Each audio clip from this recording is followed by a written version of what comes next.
사랑하고 또 사랑하는 우리 성도님들 되기를 소망합니다. 자, 오늘 읽었던 본문의 배경부터 좀 살피겠습니다. 오늘 본문의 배경은요, 우리 예수님께서 십자가 지시러 예루살렘으로 가시는 길목에 동네를 이렇게 다니시면서 순회 전도 사역을 하는 그 본문입니다. 그러니까 예수님께서 예루살렘에 순환 받으시고 십자가 지시러 가는 그 길에 지역을 동네를 돌아다니시면서 순회 전도하는 그 사역의 현장이 오늘 본문이에요.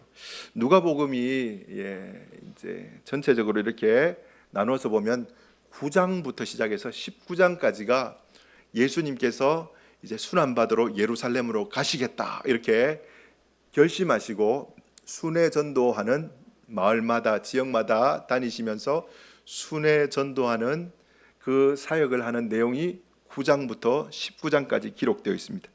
9장 51절에 보면요, 제가 읽어드릴게요. 예수님께서 승천하실 기약이 차감해 예루살렘을 향하여 올라가기로 굳게 결심하시고, 이제 예루살렘 올라가시는 것이 9장 51절부터 시작됩니다. 순환받으러 고난받으러 그 예루살렘으로 올라가기 전에 동네를 돌면서 이렇게 섬기시는 거예요. 섬기시고 19장 27절까지 동네 돌면서 지역 순회 전도를 하시고 그 사역을 하시고, 19장 28절에 보면요, 제가 읽어드리겠습니다. 예수님께서 이 말씀을 하시고 예루살렘을 향하여 앞서서 가시더라. 19장 28절 되면은 예수님께서 이제 예루살렘으로 들어가시는 그 내용이 기록되어 있습니다. 그래서 9장부터 시작해서 19장까지가 예수님이 예루살렘으로 가시는 길에 동네를 돌면서 순회 전도 사역을 하는 그 내용이 포함된 내용입니다. 그러니까 오늘 17장 11절에도 본문 시작하는데 뭐라고 기록되어 있습니까? 예수님께서 어디로 가신다고요? 예루살렘으로 가실 때에, 이렇게 기록하고 있어요. 그 9장부터 19장까지 있는 예루살렘으로 고난받으러 순환받으러 올라가시는 길에 마을 들리시면서 순회 전도하는 그 사역의 그 부분 속에 속해 있는 본문이 오늘 본문이에요. 예루살렘으로 가실 때에, 이렇게 이야기합니다. 여러분, 오늘 본문의 배경이 그렇고요. 오늘 본문의 내용은요, 예수님께서 어떤 마을에 들어가셨습니다. 어떤 마을에 들어가셔서 10명의 나병 환자를 고쳐주셨습니다. 10명을 고쳐주셨는데 그 중에 한 명의 나병 환자만 예수님께 돌아와서 엎드려서 감사를 드립니다. 예수님 앞에 엎드려서 감사드리고 나머지 9명은 예수님께 돌아오지 않았어요. 감사하러 돌아오지 않았습니다. 그래서 예수님께서 10명을 고쳐주셨는데 예수님께 감사하지 않았던 그 9명의 나병 환자들에 대해서 안타까워하시고 책망하시고, 예수님께 감사하기 위해서 돌아온 그 한 명의 나병 환자의 그 감사를 듣고 영광을 받으시고 더 큰 축복을 대해 주시는 것이 오늘 본문의 내용입니다. 그게 오늘 본문 전체 내용이에요. 그래서 오늘 요 본문의 내용을 가지고 설교 제목이 한번 따라합시다. 감사를 선택합시다. 시작. 설교 제목이 뭐라고요? 감사를 선택합시다. 여러분, 다른 거 다 까먹고 가셔도 설교 제목은 기억하셔야 됩니다. 그게 오늘 설교 내용이에요. 뭘 선택해야 된다고요? 감사. 하나님 앞에 감사를 선택해야 된다라는 것입니다. 여러분, 감사를 선택할 때에 우리 주님 기뻐하시고 영광을 받으시고요, 감사해야 될 사람이 감사하지 않으면 우리 주님 안타까워하시고 책망하십니다. 부탁드립니다. 다시 한번 모든 일에 있어서 하나님 앞에 마음에서 우러나는 감사로 하나님께 영광 돌리는 우리 성도님들 되시기를 예수님의 이름으로 축원합니다. 자, 아멘. 자, 본문을 좀 더 세밀하게 살펴보겠습니다. 11절에서 13절인데요. 예수님께서 예루살렘으로 가실 때에 사마리아와 갈릴리 사이로 지나가시다가 12절 한 마을에 들어가시니 나병 환자 10명이 예수님을 만나 멀리 서서 13절 소리를 높여 이르되 예수 선생님이여 우리를 불쌍히 여기소서 하거늘, 이렇게 기록되어 있습니다. 여러분, 여기 본문에 보시면요, 예수님께서 예루살렘으로 순환받고 고난받기 위해서 올라가시는 그 길에 어디에?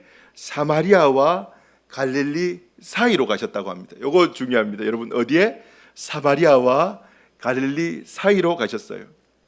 예, 팔레스타인 이렇게 지도가 이렇게 있습니다. 지중해가 있고, 그 갈릴리 바다가 있고, 요단강이 있고, 밑에 사이가 있어요. 제일 위에가 여러분 갈릴리 지역이고요. 중간이 사마리아 지역, 제일 밑에가 유대 지역입니다. 제일 위에 그 갈릴리 지역과 사마리아 사이로 가셨다라는 거예요. 사이로 가셨다라는 것입니다. 여러분, 사마리아와 갈릴리 사이로 가셨다라는 것은 사마리아도 아니고 갈릴리도 아니고, 사마리아에서도 변두리고 갈릴리에서도 저 변두리고, 사마리아에서도 인정받지 못하고 갈릴리에서도 인정받지 못하는 애매모호한 접경지대. 한 발자국 일로 옮기면 사마리아 같고 한 발자국 절로 옮기면 갈릴리 같고, 그래서 뭔가 사람들의 환영을 받지 못하는 사람들이 모여 사는 동네, 그 동네에 마을을 이루고 살아가는 사람들에게 예수님께서 찾아가셨습니다.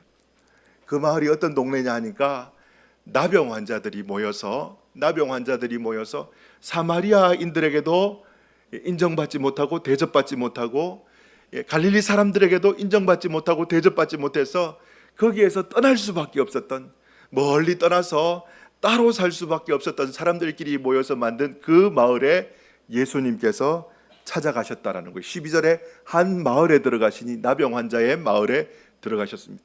무려 10명이나 되는 나병 환자를 예수님이 만나셨어요. 그 마을에 가셨기 때문입니다. 자, 그런데 이 사람들이 예수님께서 오셨는데 예수님께 다가가지 못하고 멀리 서서 예수님 우리를 불쌍히 여겨주세요, 이렇게만 이야기하고 있습니다. 예수님이 오셨는데 왜 못 다가갔을까요? 구약성경 레위기 13장에 보면요, 45절 46절 그 나병 환자들에 대해서 기록되어 있는데요, 나병 환자는 옷을 찢고 머리를 풀고 윗입술을 가리고, 윗입술, 입 이렇게 가리는 거예요. 왜 가리겠습니까? 말하다가 보면은 침이 튀기면은 옮길 수 있으니까 가리는 거예요. 윗입술을 가리고 외칩니다. 크게 고함쳐야 돼요. 부정하다, 부정하다 할 것이고, 46절 병 있는 날 동안은 늘 부정할 것이라. 그가 부정한즉 혼자 살되 진영 밖에서 살지니라, 이렇게 이야기합니다. 진영 안에서 못 살아요. 사람들이 사는데 못 살고 진영 밖에서 따로 살아야 되는 거예요. 여러분, 레위기 13장에 나병 환자의 규례에 대해서 기록하고 있습니다. 옷을 찢고 머리를 풀고 윗입술을 가리는 것은 뭘까요? 사람들에게 다가오지 못하도록 보여주는 시각적인 효과입니다. 다가오지 마세요, 이거예요. 머리 막 풀고 옷 찢고 막 이러는 거, 사람들 다가오면요. 그 다음에 부정하다, 부정하다 외치는 것은 뭘까요? 사람들에게 다가오지 말라고 외치는 청각적인 효과예요. 다가오면 안 됩니다, 이러면서.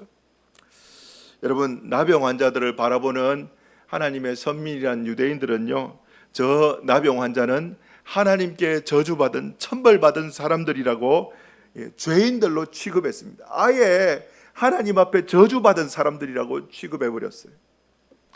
그래서 오늘 본문에 등장하는 이 10명의 나병 환자도 육신의 나병도 문제가 있지만 마음이 병들고 상처받아서 사람들에게 다가가지 못하는 그런 안타까운 사람들이 오늘 이 사람들이라는 것입니다. 그러니까 예수님께서 찾아왔음에도 불구하고 예수님께 다가가지 못하고 멀리 서서 그냥 고함만 치는 거예요. 예수님 불쌍히 여겨주세요. 다가가지 못하는 겁니다. 다가가지 못하는 거예요. 사랑하는 성도 여러분, 마음에 병이 들어서 육신의 문제 때문에 예수님께 다가가지 못하는 거예요. 추한 모습 때문에 다가가지 못하는 거예요. 근데 여러분, 예수님은 그런 분이 아니세요. 예수님은 절대 어떤 추한 죄인이라 할지라도, 어떤 악한 죄인이라 할지라도 거부하시는 분이 아니세요. 다가가지 못할 그런 존재가 예수님이 아니십니다. 오늘 본문에 봐도 예수님이 갈릴리와 사마리아 사이에 그 접경 지역에 사는 그 나병 환자들의 마을에 예수님이 찾아오셨어요. 예수님은요, 문제 있고 죄 많고 여러분 우리의 힘으로 해결할 수 없는 그 죄에 묶여서 수치받으면서 살아가는 그 사람들을 싫어라 하지 않고 찾아가시고, 심지어 여러분 누가복음 5장에 보면요, 같은 나병 환자입니다. 자, 제가 읽어드릴게요. 예수님께서 한 동네에 계실 때에 온몸에 나병 들린 사람이 있어 예수님을 보고 엎드려 구하여 이르되 주여 원하시면 나를 깨끗하게 하실 수 있나이다 하니 13절 같이 한번 읽어볼까요? 13절 띄워주시겠어요? 시작. 예수님께서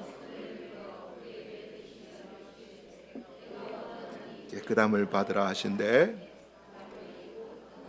여러분, 사람들이 손가락질하면서 너는 저주받은 사람들이야, 가까이 오지 마, 이렇게 마음에 상처받고 몸도 안 좋고 그렇게 살아가는 인생인데, 예수님은 어떻게 해요? 당신의 거룩한 손을 어떻게 그 나병 환자의 몸에 손을 대는 거예요. 온몸에 나병이 다 퍼졌는데 예수님의 거룩한 손으로 그들의 몸에 안수하십니다. 손을 대시며 깨끗해져라, 이렇게 말씀하시는 분이 우리 예수님이에요. 그 어떤 죄인도, 그 어떤 문제를 가지고 있는 사람도, 세상 사람들이 다 기피하는 사람도 예수님은 싫어라 하지 않으시는 분입니다. 누가복음 5장 32절, 예수님은 세상에 오신 목적을 이렇게 말씀하십니다. 내가 의인을 부르러 온 것이 아니고 누구를 불러요? 죄인을 불러 회개시키기 위해서 내가 왔다, 이렇게 예수님이 말씀하시는 거예요. 여러분, 다시 한번 말씀드립니다. 예수님은 그 어떤 죄인도 환영하시는 분입니다. 여러분, 우리가 주님 앞에 우리의 연약한 모습 그대로 들고 회개하고 나가면 주님은 품어주시는 거예요. 그러니까 히브리서 기자는 우리 예수님에 대해서 이렇게 표현합니다. 히브리서 4장 15절, 우리에게 있는 대제사장은 우리의 연약함을 동정하지 못하실 리가 아니요, 이중부정입니다. 불쌍히 여기시고 동정하시고 긍휼히 여기시는 분이시라는 거예요. 모든 일에 우리와 똑같이 시험을 받으시니로되 죄는 없으시니라. 16절, 그러므로 우리는 긍휼하심을 받고 때를 따라 돕는 은혜를 얻기 위하여 어디에? 주님의 그 은혜의 보좌 앞에 담대하게 나가라, 이렇게 이야기하는 거예요. 여러분은 그런 경험을 해보셨습니까? 살다 보면요, 큰 죄를 안 짓고 싶은데 죄 짓고 싶은 사람이 어디 있습니까? 죄 지을 수도 있어요. 그래가지고 스스로 무너질 수도 있습니다. 믿음 생활 잘하다가도 죄 때문에 죄 덩어리가 되어서 그 죄책감 때문에 스스로 무너져서 사람들에게 다가가지 못하고, 심지어 사람들이 우리의 죄를 알므로 손가락질하면서 저 사람이 목사면서 장로면서 저 모양 저 꼴이야 이러면서 손가락질할 수 있습니다. 자기 마음에 벽이 들어서 나 같은 놈은 주님도 용서하지 못하실 거야, 안 하실 거야 이러면서 죄책감 속에서 자기 비하를 하면서 영적으로 정신적으로 병들어가는 사람들이 우리 주변에 있을 수도 있고 또 여러분이 될 수도 있습니다. 그러나 성도 여러분, 그 어떤 추한 죄인이라 할지라도 여러분 기억하셔야 돼요. 그 어떤 사람들이 다 꺼리고 너는 우리 동네 들어오지 마, 그런 사람이라 할지라도 누가요? 우리 예수님은요, 은혜와 자비가 충만하신 그 우리 예수님은요, 당신의 그 넓은 품에 어떻게 해요? 그 죄인들을 품어주시고 안아주시고 있는 모습 그대로 받아주시고 회개하는 심정을 깨끗하게 해주시고 다시 살아계신 하나님과의 교제의 문을 열어주시는 정말 좋으신 우리 예수님이라는 사실을 꼭 기억하시기를 부탁드립니다. 그래서 여러분, 절대 혼자 절망하거나 낙심하지 마십시오. 죄 때문에 마귀가 계속 정죄합니다. 너 죄인이지. 혼자 절망하고 낙심하지 말고 그 시간에 누구에게? 예수님 품으로, 예수님의 느른 가슴에 두 손 들고 주여 용서하여 주옵소서 하고 예수님께 나가는 우리 성도님들 되기를 예수님의 이름으로 축원합니다. 아멘. 찬양 있잖아요. 인생길 험하고 마음 지쳐 살아갈 용기 없어질 때 너 홀로 앉아서 낙심치 말고 예수님 품으로 나오시오. 여러분 아멘이십니까? 참 좋으신 예수님께 용기 내어서 담대히 나가는 우리 성도님들 되기를 축원합니다. 성경 말씀 몇 개 한번 읽어드릴게요. 시편 34편 18절에 여호와는 마음이 상한 자를 가까이 하시고 중심으로 통회하는 자를 구원하시는도다. 아멘이십니까? 이사야서 1장 18절 같이 한번 읽어볼까요? 시작. 여호와께서 말씀하시되 오라 우리가 서로 변론하자. 너희 죄가 주홍 같을지라도 눈과 같이 희어질 것이고 진홍같이 붉을지라도 양털같이 희게 되리라. 한 구절 더 봅시다. 우리가 참여 기도하고 난 다음 제가 항상 선포하는 말씀 요한일서 1장 9절 시작. 만일 우리가 우리 죄를 자백하면 그는 미쁘시고 의로우사 우리 죄를 사하시며 우리를 모든 불의에서 깨끗하게 하실 것이요. 아멘 아멘.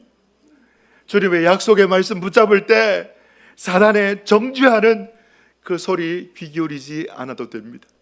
주님 약속의 말씀 붙잡고 어떤 죄의 올무에 빠지더라 할지라도 추한 자가 된다 할지라도 혼자 눈물 짓고 혼자 걱정 근심하면서 있는 것이 아니라 예수님 너른 품으로 담대히 나가는 우리 성도님들 되시기를 다시 한번 축원합니다. 아멘. 첫 번째가 뭐라고요?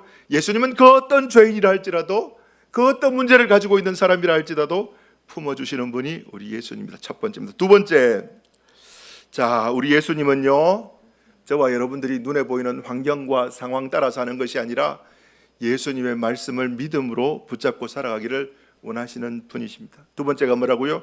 상황과 환경 따라 사는 것이 아니라 예수님의 말씀을 아멘하고 믿음으로 붙잡고 살아가기를 원하시는 분이라는 거예요. 자 14절 말씀 보시고 이르시되 가서 제사장들에게 너희 몸을 보이라 하셨더니 그들이 가다가 깨끗함을 받은지라. 이거 잘 보세요. 그들이 가다가 깨끗함을 받은지라. 어디까지 가서 깨끗함을 받았는지는 잘 모르겠습니다만은 적어도 예수님의 말씀을 듣고 출발하기 전에는 아직까지 나병 환자 그대로였습니다. 근데 예수님은요 나병을 그 자리에서 고쳐주신 것이 아니라 예수님께서 말씀하시는 거예요. 나병 걸린 그 상태에서 가서 제사장에게 너의 몸을 보여라 이렇게 말씀하십니다. 레위기 14장에 보면 나병 환자의 규례에 대해서 기록되어 있는데요 나병이 치료 안 받으면 반드시 제사장에게 찾아가서 자기가 치료받았다라는 것을 나병이 치료받았다는 것을 제사장에게 증거를 받고 하나님 앞에 감사 제사를 드리고 마을로 돌아갈 수 있다 이렇게 되어 있습니다. 그런데 여러분 나병이 치료받은 것도 아닌데 예수님께서 뭐라고요? 제사장에게 가서 너의 몸을 보여라 이렇게 말하는 거예요. 여러분 나병 치료받지 않은데 나병 환자 아닌 것처럼 제사장에게 가다가 동네 사람들한테 걸리면은 그 자리에서 돌 맞아 죽을 수밖에 없는 사람들이 이 사람들입니다. 근데 어떻게 해요? 예수님이 가라고 하니까 상황은 가면 안 돼요. 상황은 아직까지 치료받던 게 아니기 때문에 가면 안 되는데 예수님 가라니까 어떻게 해요? 가는 그 길목에 어디에서 치료받았는지는 모르겠지만 믿음으로 한 발 내딛고 하나님 앞에 주님의 말씀에 믿음으로 순종하고 상황은 그렇지 않더라도 믿음으로 순종하고 갈 때에 주님이 어느 순간에 고쳐주신 거예요. 사랑하는 성도 여러분, 믿음은 환경을 상황을 보는 것이 아니라 눈에 보이는 것 없고 손에 잡히는 것 없어도 약속하신 하나님의 약속을 붙잡는 게 뭐라고요? 믿음입니다. 여러분 한번 여쭤볼게요. 여러분 혹시 천국 보셨습니까? 눈으로? 못 보셨죠? 자, 또 혹시 예수님 보신 분 계십니까? 사진 말고 그림 말고 예수님 보신 분 계십니까? 없지요. 혹시 지옥 보신 분 계십니까? 없지요. 다 못 보는 겁니다. 보이지 않는 거예요, 여러분. 보이는 것은 믿을 필요가 없습니다. 잘 한번 생각해. 보이는 것은 믿는 게 아니에요. 여러분 요즘에 내비게이션 기술이 참 많이 발달돼 가지고 한 번도 안 가본 곳도 어떻게 해요? 내비게이션 주소 딱 찍으면 내비게이션의 음성을 따라 운전해 가면은 그 동네 갈까요? 못 갈까요? 갑니다. 여러분 그게 뭡니까? 내비게이션의 음성을 믿는 거예요.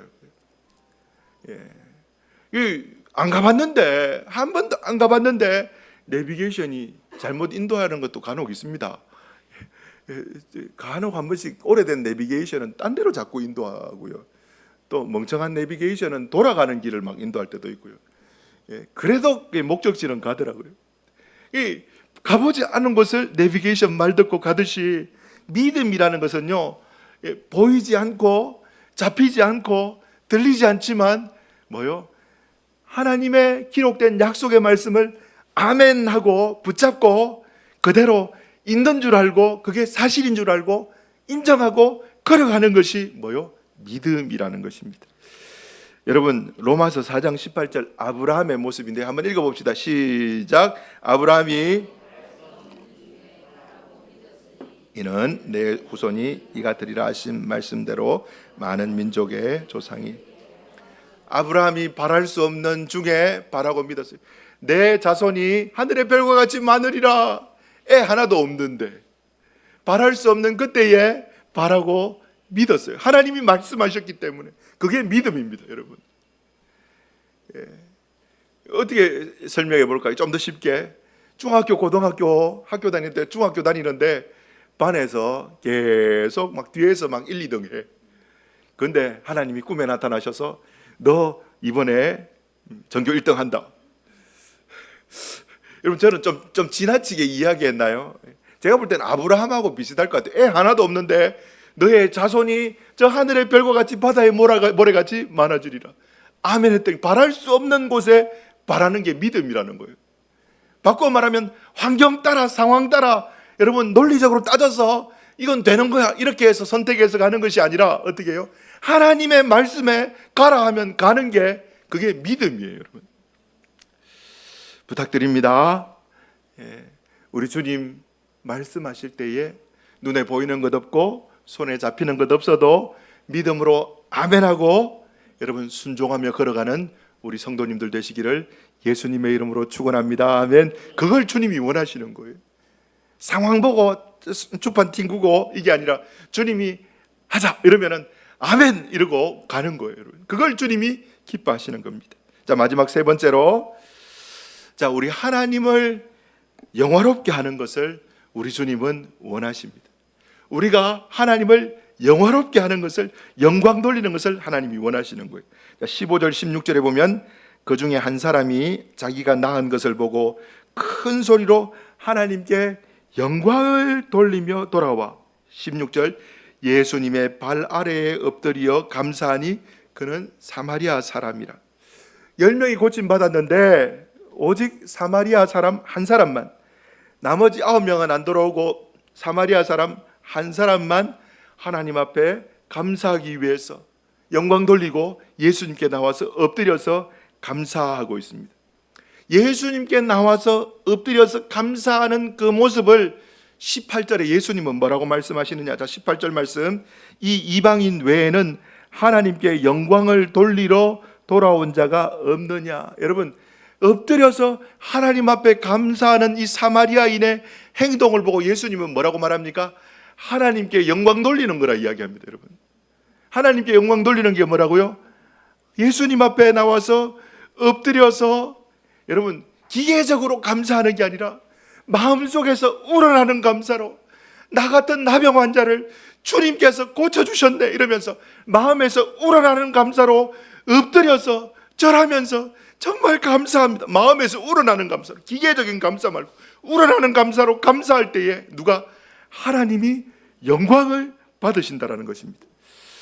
여러분이 잘 아는 소요리 문답 잘 아시죠? 첫 번째 1문.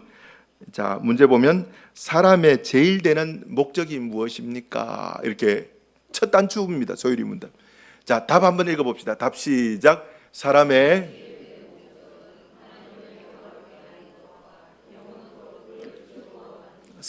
제일 되는 목적은 하나님을 영화롭게 하는 것. 하나님을 영화롭게 하는 거예요, 여러분. 하나님께 영광 돌리는 거예요. 근데 여러분, 다시 말씀드리지만 기계적으로 하는 것이 아니라 하나님 앞에 충심을 다해서, 전심을 다해서 나에게 임한 그 구원의 은혜를 생각하면서 너무 감사하고 좋아서 하나님 감사합니다 하면서 엎드려서 하나님을 영화롭게 하는 거예요. 근데 여러분, 그 충심을 다한 감사와 감격에 엎드림이 있는 행동을 할 수 있도록 만든 것이 무엇이냐니까 그 뒤에 있습니다. 그 뒤에 뭐라고 나옵니까? 영원토록 하나님을 즐거워하는 거예요, 여러분. 즐거워한다라는 것이 하나님 앞에 나와서 막 기타 치고 찬양하고 막 목청 높여서 노래하고, 여러분 이게 아니고요. 막 그것도 맞습니다만은 가슴 속에서 그냥 하나님이 좋은 거예요. 하나님이 너무 좋은 거예요. 하나님 너무 좋습니다. 우리 주님 너무 고맙고 좋습니다. 하나님 때문에 너무 행복합니다. 그 마음을 유지하며 살아갈 때에 어떻게 하나님을 영화롭게 하는, 전심을 다해서 영화롭게 하는 사람이 될 수 있다는 것입니다. 여러분 부탁드립니다. 주님을 정말 즐거워하는 우리 성도님들 되기를 주님의 이름으로 축원합니다. 아멘. 눈 감고 주님 이러면 막 행복한 거예요. 그냥 막 이렇게 입꼬름이 올라가고 주님 너무 행복합니다 이러면서 눈시울이 뜨거워지고, 여러분 그렇게 하나님을 즐거워하는 것이 우리의 인생의 목적이라는 거예요. 근데 여러분 스스로 평가할 수 있습니다. 눈을 감고 주님 이러는데 주님이 즐겁지 않아, 하나님이 즐겁지 않아, 그러면 우리가 길을 조금 잘못 가고 있는 겁니다. 여러분들이 평가할 수 있는 거예요. 사람의 제일 되는 목적이 뭐라고요? 하나님을 영화롭게 하고 영원토록 하나님을 즐거워하는 것. 주 안에서 사랑하는 성도 여러분, 여러분의 인생의 목적이 하나님을 즐거워하는 분들 되기를 다시 한번 축원합니다. 아멘. 이 나병 환자 한 사람은요, 여러분 자신의 병 치료함을 받고, 나병 치료함을 받고 예수님 앞에 전심을 다해서 충심을 다해서 그분이 베푸신 그 은혜를 즐거워하면서 기뻐하면서 큰 소리로 하나님께 영광 돌리며 예수님 앞에 엎드려서 감사드렸어요. 그러니까 예수님이 영광 받으시는 거예요. 하나님이 영광 받으시는 거예요. 저와 여러분이 구원받은 것이, 이 나병 환자가 구원받은 것, 병에서 치료받은 것하고 여러분 비교해서 떨어지는 걸까요? 절대 아닙니다. 절대 아닙니다.